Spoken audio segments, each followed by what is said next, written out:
You are now part of an experiment. Can we make you yawn in the face of excitement? People, on average, yawn 8 times a day. And for about 70% of people, yawning is contagious. We know that showing you a picture or a video of a yawn is sure to make you yawn too, but researchers say that just talking about yawning is enough to make you. So let's test that theory and find out why we yawn. We associate yawning with sleepiness and boredom. But do you think it's possible to be bored with life before you're even born? A human fetus starts to yawn during its first trimester, and the fact that it's involuntary must mean that this biological reflex has a purpose. But that purpose has been widely debated since 400 BCE. Hippocrates believed yawning was a sign of fever, that the body had to expel bad air that had accumulated inside it.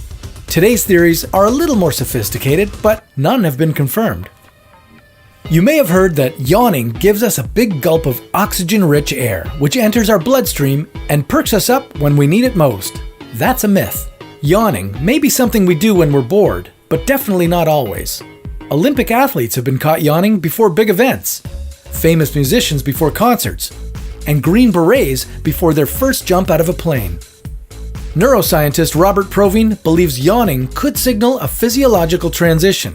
A transition from sleep to wakefulness, anxiety to calm, boredom to alertness, and vice versa. Another leading theory comes from psychology professor Andrew Gallup, who proposed that yawning cools the brain. As our most complex system, the brain uses up 40% of the body's metabolic energy. And like with any technological device you may be familiar with, the more energy something takes, the hotter it gets over time. Inside your nose and mouth are tons of blood vessels that lead right up to the brain. Opening wide increases blood flow to the brain, and taking in a big gulp of air when you yawn cools the blood on its way up and therefore cools the brain as well.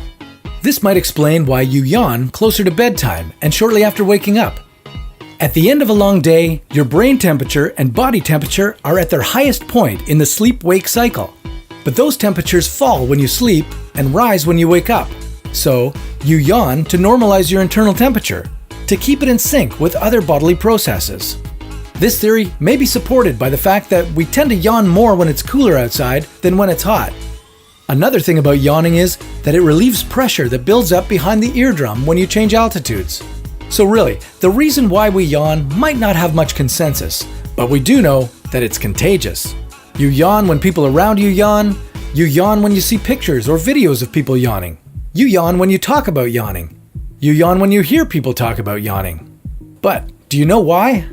Behaviorists believe it's a primal sign of human empathy. Others suggest it might have something to do with room temperature or climate.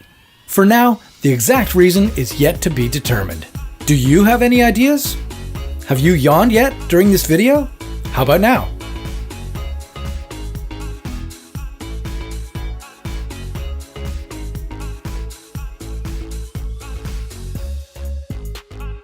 Not bored yet? The average yawn lasts for 6 seconds, and in that time, your heart rate can increase by up to 30%. Who knew yawning could be so exciting?